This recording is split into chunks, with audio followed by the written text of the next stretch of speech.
السلام عليكم ورحمة الله وبركاته. بسم الله الرحمن الرحيم. الحمد لله وكفى وسلام على عباده الذين اصطفى. أما بعد،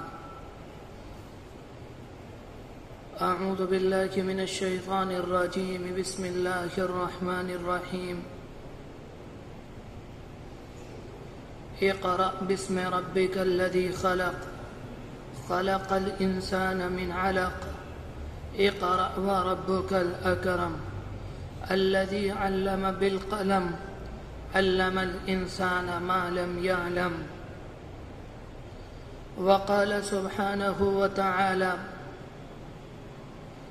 ما كان للنبي والذين آمنوا أن يستغفروا للمشركين ولو كانوا أولي قربى من بعد ما تبين لهم أنهم أصحاب الجحيم.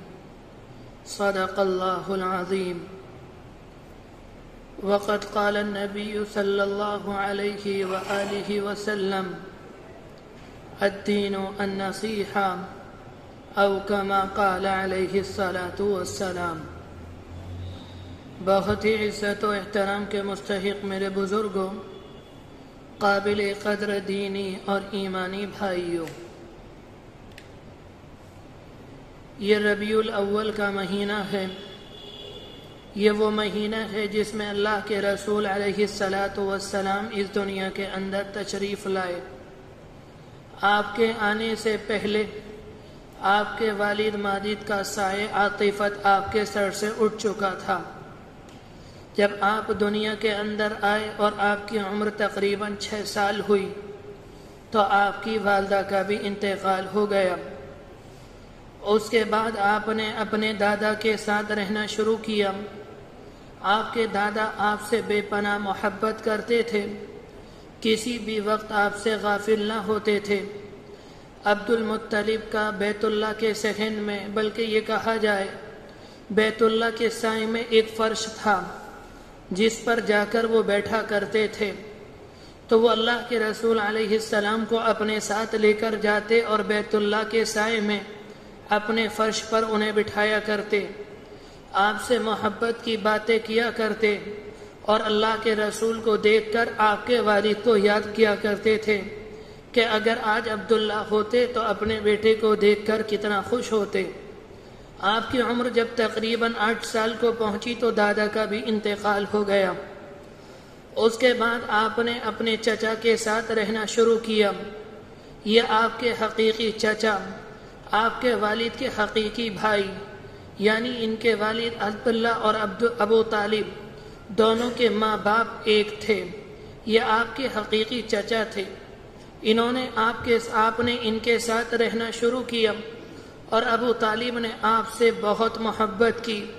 اپنے بچوں سے زیادہ اللہ کے رسول کا خیال رکھا۔ جو اپنے بچوں کو کھلایا اس سے اچھا اللہ کے رسول کو کھلایا، جو اپنے بچوں کو پہنایا اس سے اچھا اللہ کے رسول کو پہنایا۔ اس زمانے کے اندر ابو طالب ملک شام سے تجارت کیا کرتے تھے۔ اللہ کے رسول علیہ السلام کی عمر جب تقریباً 9 سال کی ہوئی تو ابو طالب نے ملک شام جانے کا ارادہ کیا اور یہ بات سوچی کہ ملک شام کا سفر بہت لمبا ہے کہ میں اللہ کے رسول علیہ السلام کو اپنے ساتھ لے کر نہیں جاؤں گا، میں انہیں اپنے گھر چھوڑ کر جاؤں گا۔ جیسے ہی آپ کے کان میں یہ جملہ پڑا کہ چچا مجھے ساتھ لے کر نہیں جائیں گے، آپ آئے اور آ کر ابو طالب کی ٹانگوں پر لپٹ گئے، جس طرح سے ایک 9-10 سال کا بچہ اپنے باپ کی ٹانگوں سے لپٹتا ہے، اور آ کر کہا چچا میں ساتھ جاؤں گا۔ ابو طالب کے دل میں وہ محبت آئی، انہوں نے ارادہ کر لیا کہ انہیں لے کر ملک شام جاؤں گا۔ ایک وقت وہ آیا کہ قافلے کے ساتھ ابو طالب چلے اور مکہ مکرمہ سے روانہ ہوئے۔ ملک شام تجارت ہوتی تھی۔ ملک شام سے پہلے ایک مقام بصرہ کا پڑتا تھا۔ مکے سے جانے والے قافلے اس جگہ رک کر قیام کرتے، اس جگہ رک کر پڑاؤ ڈالتے، اور راستے کے اندر جو تکان ہوتی اس جگہ وہ تکان لیٹ کر آرام کر کر دور کرتے۔ یہاں پر بصرہ کے اندر ایک راہب تھا جو کسی نہ کسی درجے میں عیسیٰ علیہ السلام کے دین پر تھا۔ جب ابو طالب کا یہ قافلہ اس جگہ پر آیا، وہ راہب اپنے معبد خانے سے نکل کر آیا اور اس راہب نے ان کی ضیافت کی اور معمول کے خلاف ان کی ضیافت کی، ان کا استقبال کیا۔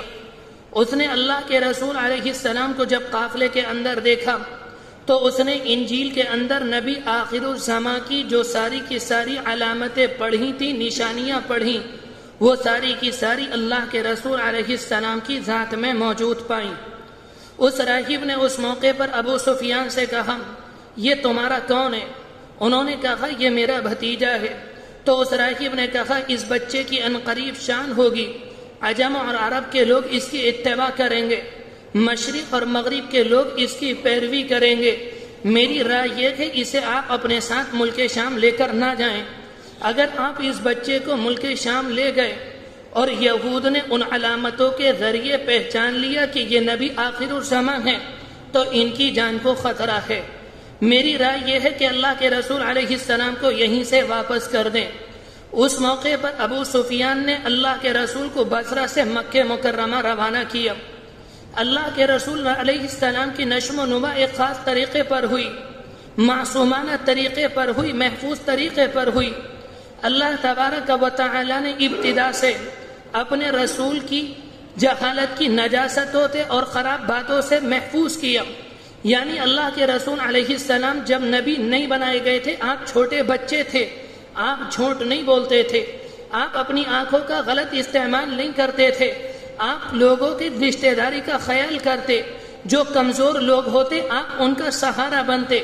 اگر کبھی کوئی کمزور ہوتا اور اس سے اونٹ کے اوپر اپنا سامان نہیں رکھا جاتا، آپ آ کر مدد کرتے، آپ اسے سہارا دیتے، اس کا سامان اٹھا کر اونٹ کے کجاوے پر رکھتے۔ آپ اتنے امانت دار اور باحیا تھے۔ آپ کی قوم آپ کو محمد نہیں کہتی تھی، آپ کی قوم آپ کو احمد نہیں، بلکہ آپ کے امانت دار ہونے کی وجہ سے آپ کی قوم آپ کو امین کہتی تھی، آپ کے سچے ہونے کی وجہ سے آپ کی قوم آپ کو صادق کہتی تھی۔ اس طرح سے اللہ کے رسول علیہ السلام بڑے ہو رہے تھے۔ جب آپ کی عمر تقریباً 15 سال کی ہوئی تو آپ نے ذریعہ معاش کی طرف ذرا توجہ کی اور آپ نے بکری چرانے کا پیشہ اختیار کیا۔ اس زمانے کے اندر یہ ایک شریفانہ ذریعہ معاش تھا۔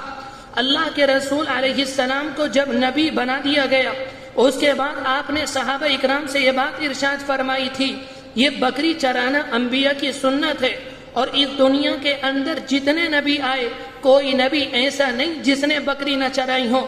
آپ کے ایک سچے صحابی نے معلوم کیا، اللہ کے رسول کیا آپ نے بھی بکریاں چرائیں؟ آپ نے فرمایا، ہاں میں نے بھی بکریاں چرائیں۔ ایک وقت آیا کہ آپ کی عمر 25 سال کی ہوئی اور حضرت خدیجہ کے ساتھ آپ کا نکاح ہوا۔ یہ قریش کی ایک معزز خاتون تھی، یہ ایک ذہین خاتون تھی، یہ بیوہ ہو چکی تھی، ان کے پہلے شوہر ابو حالہ کا انتقال ہو چکا تھا۔ یہ تجارت کرتی، یہ اپنا سامان لے کر خود ملک شام نہیں جاتی، اللہ نے انہیں پیسہ دیا، دوسرے لوگ ان کا سامان لے کر جایا کرتے، اور جو وہاں سے نفع ملتا یہ لوگوں کو ان کی محنت کی مزدوری، ان کی محنت کا صلہ دیا کرتی۔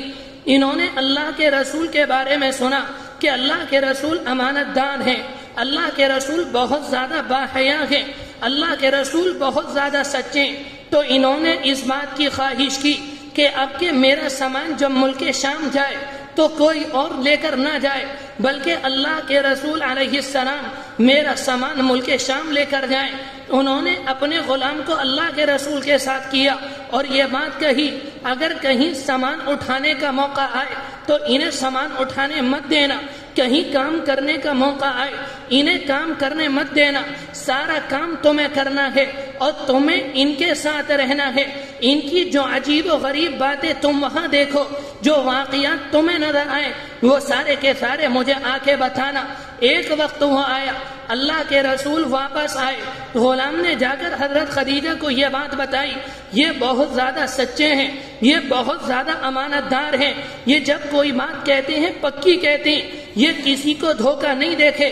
میں نے ملک شام کے اندر تاجروں کو دیکھا کہ وہاں کا ہر تاجر یہ چاہتا کہ میرا کاروبار محمد کے ساتھ ہونا چاہیے، اس لیے کہ یہ لوگوں کو دھوکہ نہیں دیتے۔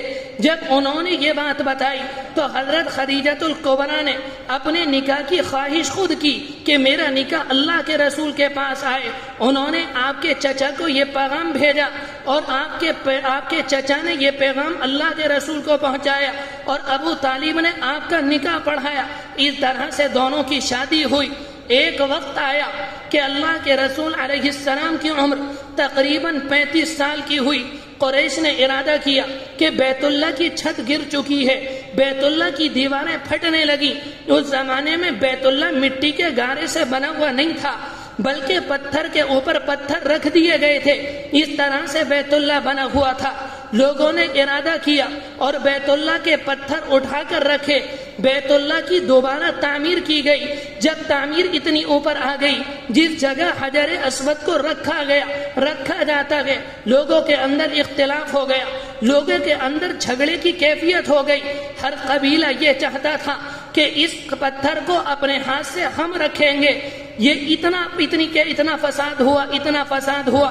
اللہ کے رسول علیہ السلام کا خاندان جو بنو ہاشم تھا وہ تلوار لے کر میدان میں آ گیا کہ یہ پتھر ہم اپنے ہاتھ سے رکھیں گے۔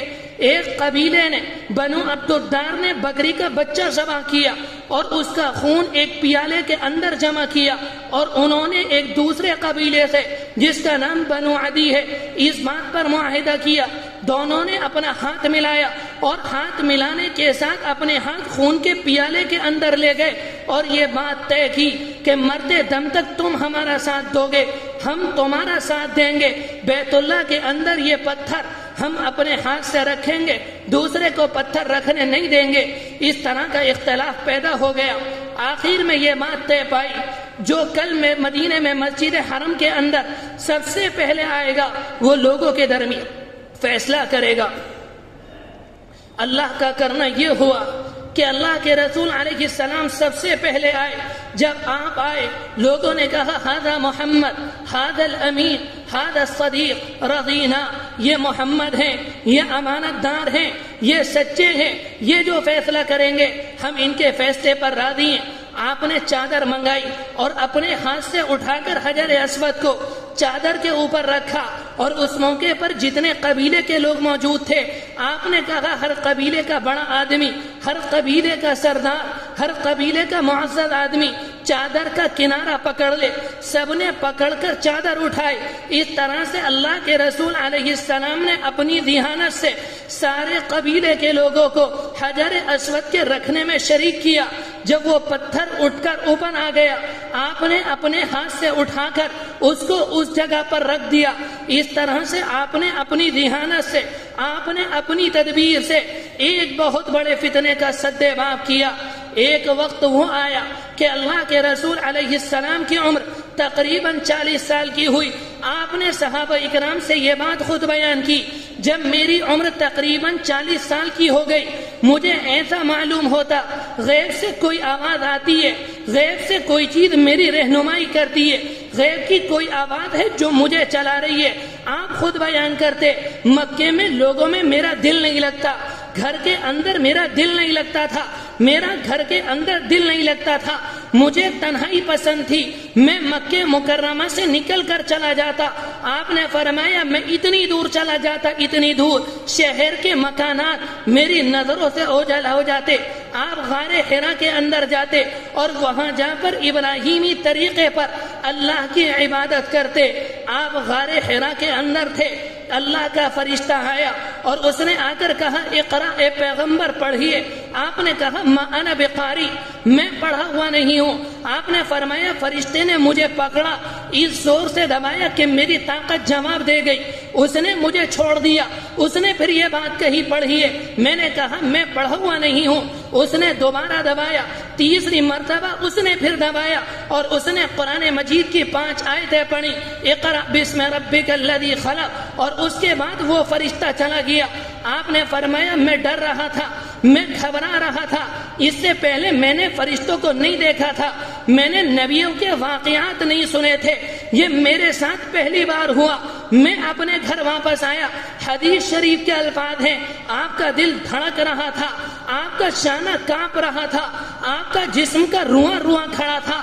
آپ گھر کے اندر آئے اور آپ نے کہا مجھے چادر اڑا دو، آپ کے اوپر چادر ڈال دی گئی۔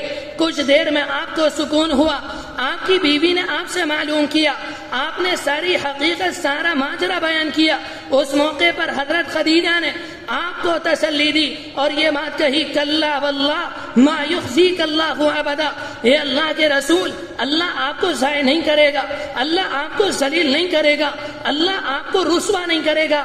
انک لتصل الرحم وتکسب المعدوم وتحمل الکل وتقری الضعیف وتقری الضیف وتعین علی نوائب الحق۔ آپ صلہ رحمی کرتے ہیں، آپ رشتہ داروں کا خیال کرتے ہیں، آپ غریبوں کا ساتھ دیتے ہیں، جن کے پاس کھانے کو نہیں ہوتا آپ کھانے کا انتظام کرتے ہیں، اللہ آپ کو ضائع نہیں کرے گا۔ حضرت خدیجہ کے چچا زاد بھائی ورقہ ابن نوفل تھے، انہوں نے عیسائیت کو قبول کر لیا تھا۔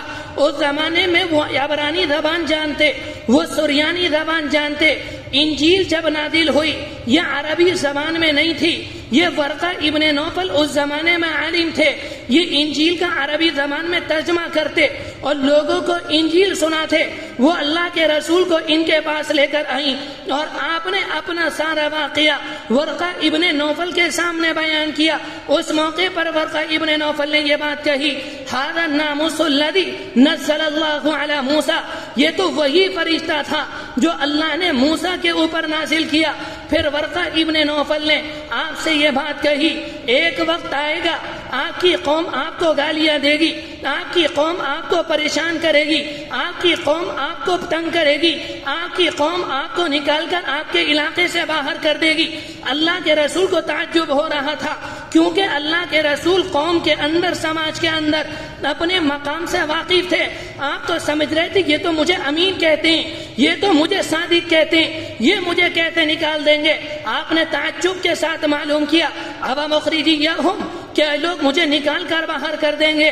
اس موقع پر ورقہ نے یہ بات کہی، جو تعلیم آپ لے کر آئے، اس سے پہلے جو انبیاء یہ تعلیم لے کر آئے، ان کی قوم نے ان کے ساتھ یہی سلوک کیا، انہیں نکال کر باہر کر دیا۔ اور پھر یہ بات کہی، اگر میری زندگی نے وفا کی اور میں زندہ رہا، جس وقت آپ کی قوم آپ کو نکال کر باہر کرے گی، اس موقع پر میں آپ کا ساتھ دوں گا۔ 3 سال کے لیے وحی رک گئی، 2.5 سال تک وحی نہیں آئی۔ 2.5 سال تک جب وحی نہیں آئی، اللہ کے رسول علیہ السلام پریشان، اگر وہ فرشتہ تھا تو فرشتہ اب کیوں نہیں آ رہا؟ اللہ کے رسول بہت زیادہ پریشان۔ آپ خود بیان کرتے، کبھی کبھی میرے دل میں یہ بات آتی کہ میں بلندی پر جاؤں، میں پہاڑی کے اوپر جاؤں، وہاں سے جا کر اپنے آپ کو گرا دوں، اپنے آپ کو ہلاک کر لوں۔ جب میرے دل کے اندر یہ خیال آتا، اتنے میں مجھے آواز آتی، یا محمد انک لرسول اللہ، اے محمد آپ اللہ کے سچے رسول ہیں۔ آپ فرماتے تقریباً 2.5 سال کا عرصہ ایسے ہی گزر گیا۔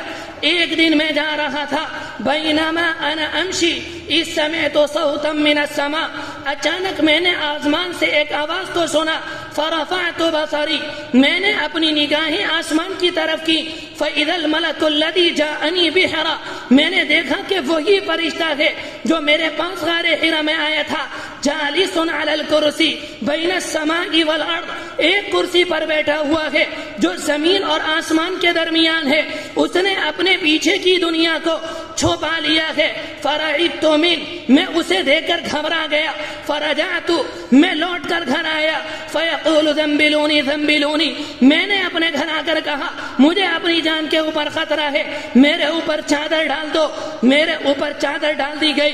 اللہ کا فرشتہ آیا، اس نے آ کر یہ بات کہی، یا ایھا المدثر قم فانذر، اے چادر میں لیٹنے والے کھڑے ہو جاؤ، لوگوں کو جہنم سے ڈراؤ، لوگوں کو انجام بد سے ڈراؤ، وَرَبَّكَ فَكَبِّرْ، اپنے رب کی تعظیم بیان کرو، اپنے رب کی کبریائی بیان کرو، وَثِيَابَكَ فَطَهِّرْ، اور اپنے کپڑوں کو پاک کرو۔ آپ نے یہاں سے دعوت کا کام کرنا شروع کیا۔ سب سے پہلے آپ کی بیوی ایمان لے کر آئی، صدیق اکبر ایمان لے کر آئے، علی مرتضی ایمان لے کر آئے، زید ابن حارثہ ایمان لے کر آئے۔ 3 سال تک خاموشی سے آپ دعوت کا کام کرتے رہے۔ 3 سال کے بعد قرآن مجید کی آیت آئی، فَاصْدَعْ بِمَا تُؤْمَرُ وَأَعْرِضْ عَنِ الْمُشْرِكِينَ، اے پیغمبر اب چھپ کر کام نہیں ہوگا، اب خاموشی کے ساتھ کام نہیں ہوگا، آپ ببانگ دہل اعلان کر دیجئے، آپ اپنی نبوت کا اعلان کر دیجئے۔ قرآن مجید کی آیت آئی، آپ کوہ صفا پر تشریف لے گئے، آپ اس کے اوپر چڑھے، آپ نے چڑھنے کے بعد آواز لگائی، یا صباحا، یہ ایک ایسی آواز تھی جب قریش کو کسی بات کا خطرہ ہوتا اور جو انسان اس خطرے کو دیکھ لیتا وہ بلندی پر چڑھتا اور یہ نعرہ لگاتا، سارے لوگ اس کے پاس آ جاتے۔ پیغمبر نے یہ نعرہ لگایا، سارے کے سارے لوگ پہاڑ کے دامن میں آ کر کھڑے ہو گئے۔ آپ پہاڑ کے اوپر تھے، آپ نے اس موقع پر یہ بات فرمائی، اے لوگوں، اگر میں تم سے یہ بات کہوں کہ پہاڑ کے پیچھے رہدنوں کا ایک دشمن ہے جو عنقریب تم پر حملہ کرنے والا ہے، کیا تم میری تصدیق کرو گے؟ لوگوں نے کہا آپ سچے ہیں، آپ امانت دار ہیں، اگر آپ کہیں گے تو سچ کہیں گے اور آپ صحیح فرمائیں گے۔ اس موقع پر آپ نے فرمایا، انا النذیر العریان، میں کھلم کھلا ڈرانے والا ہوں، انی نذیر لکم بین یدی عذاب شدید، اے لوگوں میں تمہیں عذاب سے ڈرانے والا ہوں۔ یا ایھا الناس قولوا لا الہ الا اللہ تفلحوا، اے لوگوں اگر جہنم سے بچنا چاہتے ہو، اپنے آپ کو انجام بد سے بچانا چاہتے ہو تو ایک اللہ کا اقرار کر لو، معبودان باطلہ کا انکار کر دو، تفلحوا، تم کامیاب ہو جاؤ گے۔ یہاں پر آپ نے یہ آواز لگائی، اس کے بعد کھل کر آپ نے دعوت کا کام شروع کیا۔ وقت کم ہے، تیزی سے بات آگے بڑھاتا ہوں۔ آپ نے دعوت کا کام شروع کیا، آپ دعوت کا کام کرتے رہے، لوگوں نے آپ کو پریشان کیا، لوگوں نے آپ کے صحابہ اکرام کو پریشان کیا، لوگ ابو طالب کے پاس آئے، لوگوں نے دیکھا ہم نے پیغمبر کو پریشان کیا، ہم نے ان کے صحابہ کو تکلیف دی، ہم ابو طالب کے پاس چلے گئے، یہ اپنی دعوت سے بعد نہیں آ رہے۔ ایک وقت وہ آیا کہ نبوت کا 10واں سال آیا، ابو طالب جو اللہ کے رسول علیہ السلام کو جن کی پشت پناہی حاصل تھی، جس کی وجہ سے قریش آپ پر حملہ نہیں کر رہے تھے، آپ کو قتل نہیں کر سکتے، یہ صرف ابو طالب کی وجہ تھی۔ ایک وقت وہ آیا کہ ابو طالب کا انتقال ہوا۔ میرے بھائیوں، یہ بات میں نے اس لیے کہی حالانکہ موضوع تھوڑا آگے پہنچ گیا۔ ابھی کچھ دن پہلے ایک غیر ایمان والے کا دنیا سے انتقال ہوا۔ ہم نے یہ دیکھا کہ ہر کسی کے موبائل کے اوپر یہ لگا ہوا ہے، اللہ مغفرت فرمائے، اللہ جنت میں اعلیٰ مقام عطا فرمائے، اللہ اعلیٰ علیین میں شامل فرمائے، اللہ ان کے درجات کو بلند فرمائے۔ اس طرح کے مسلمانوں نے اسٹیٹس لگائے، اس طرح کے اسٹیٹس نہیں لگانے چاہیے۔ ابو طالب کا وقت آخر، اللہ کے رسول پاک آئے، آپ نے آ کر یہ بات کہی، چچا کلمہ پڑھ لیں، چچا نے کلمہ نہیں پڑھا۔ ایک وقت وہ آیا کہ ابو طالب کا انتقال ہوا، اللہ کے رسول علیہ السلام نے ابو طالب کے لیے دعائے مغفرت کی۔ قرآن مجید کی آیت آئی، ما كان للنبي والذين آمنوا ان يستغفروا للمشركين ولو كانوا اولي قربى، نبی کے لیے جائز نہیں اور ان لوگوں کے لیے جائز نہیں جو ایمان لے کر آئے، اگر کوئی کفر کی حالت میں دنیا سے چلا جائے اس کے لیے استغفار کریں۔ اللہ کے رسول کو روک دیا گیا، اس لیے میں نے آپ سے یہ بات کہی۔ ایک وقت آیا کہ عبداللہ ابن ابی جو منافقین کا سردار تھا وہ دنیا سے گیا، اس کے بیٹے آپ کے سچے صحابی عبداللہ اللہ کے رسول کے پاس آئے اور آ کر یہ بات کہی، اللہ کے رسول میرا باپ منافق تھا، مجھے ڈر ہے کہ اللہ اس کی قبر کو عذاب سے بھر دے گا، آپ اپنی قمیص دے دیجئے تاکہ اپنی قمیص پہ آپ کی قمیص اپنے باپ کو پہنا دوں۔ اللہ کے رسول رحمت للعالمین تھے، آپ نے قمیص پہنائی، اس کے بعد عبداللہ ابن ابی کو اللہ کے رسول کی قمیص پہنائی گئی اور جنازہ تیار کیا گیا۔ بیٹے پھر آئے اور آ کر یہ بات کہی، اللہ کے رسول میرے اوپر احسان کر دیجئے، میرے باپ کی نماز پڑھا دیجئے۔ اللہ کے رسول رحمت للعالمین آپ اس کے لیے تیار ہو گئے، جنازہ رکھا گیا۔ پیغمبر امامت کر رہے، صحابہ اکرام کی صفیں بنی ہوئی ہیں، امامت کون کر رہا ہے؟ اللہ کے رسول کر رہے ہیں اور صحابہ اکرام کھڑے ہوئے، منافق کا جنازہ ہے، صحابہ اکرام سے رہا نہ گیا، صدیق اکبر موجود تھے، عمر فاروق موجود تھے، عمر فاروق سب چیر کر باہر آئے اور اللہ کے رسول کا دامن پکڑ لیا اور اس موقع پر کہی اللہ کے رسول یہ وہ انسان ہے جس نے ام المؤمنین پر تہمت لگائی، جس نے ہمیں اتنا پریشان کیا، آپ عید کی نماز نہ پڑھائیں۔ اس کے بعد قرآن مجید کے اندر روایت کے اندر آتا ہے آپ کے ایک سچے صحابی نے آپ کو قرآن مجید کی آیت دلائی، صدیق عمر فاروق نے اس موقع پر آپ سے کہا استغفر لہم او لا تستغفر لہم، پیغمبر آپ نماز پڑھ لائیں، آپ استغفار کریں یا اس کے لیے استغفار نہ کریں، وَإِن تَسْتَغْفِرْ لَهُمْ 70 مرہ، چاہے اس کے لیے 70 بار استغفار کریں، فَلَن يَغْفِرَ اللَّهُ لَهُمْ، اللہ اسے معاف نہیں کرے گا۔ عمر فاروق نے یہ آیت اللہ کے رسول علیہ السلام سے کہی، آپ نے اس کو برداشت کیا، جنازے کی نماز پڑھائی، جنازے کی نماز سے فارغ ہوئے، جبریل امین آئے اور اس کے بعد یہ بات کہی وَلَا تُصَلِّ عَلَىٰ أَحَدٍ مِّنْهُمْ مَاتَ أَبَدًا وَلَا تَقُمْ عَلَىٰ قَبْرِهِ، اے پیغمبر اگر کوئی منافق دنیا سے چلا جائے، اگر کوئی مشرک دنیا سے چلا جائے، آپ اس کی نماز نہ پڑھائیں، آپ اس کے لیے استغفار نہ کریں، آپ اس کی قبر پہ نہ کھڑے ہوں۔ میرے بھائیوں، اگر اس زمانے کے اندر بھی کوئی منافق دنیا سے جائے، کوئی مشرک دنیا سے جائے، تو ایمان والوں کے لیے جائز نہیں کہ اس کے لیے استغفار کریں، اس کے لیے دعائیں مغفرت کریں، اس کے لیے اللہ سے جنت مانگے، یہ جائز نہیں۔ اللہ نے ابو طالب کے لیے اللہ کے رسول کو روک دیا۔ ہم اور آپ کون ہوتے ہیں اس بات سے پرہیز کریں، اس لیے کہ جو لوگ غیر ایمان والے اگر وہ دنیا سے چلے گئے، قرآن مجید نے بیان کیا ان الذین کفروا من اہل الکتاب والمشرکین فی نار جہنم، دنیا کے اندر جنہوں نے کفر کیا اور جو مشرکین ہیں یہ حالت کفر میں دنیا سے چلے جائیں، ان کے لیے جہنم ہے۔ فرمایا ان المنافقین فی الدرک الاسفل من النار، یہ منافقین جو ہیں یہ جہنم کے نچلے طبقے میں ہوں گے، کوئی ان کے لیے استغفار نہ کرے۔ میرے بھائیوں، میں اللہ کے رسول علیہ السلام کی سیرت بیان کر رہا تھا، وقت کافی ہو چکا، میں نے سوچا تھا اس ہفتے اللہ کے رسول کی مکی زندگی بیان کروں گا، اگلے ہفتے مدنی زندگی، جو بات رہ گئی انشاءاللہ اگلے ہفتے عرض کی جائے گی۔ اللہ تبارک و تعالی عمل کی توفیق نصیب فرمائے۔ وآخر دعوانا ان الحمد للہ رب العالمین۔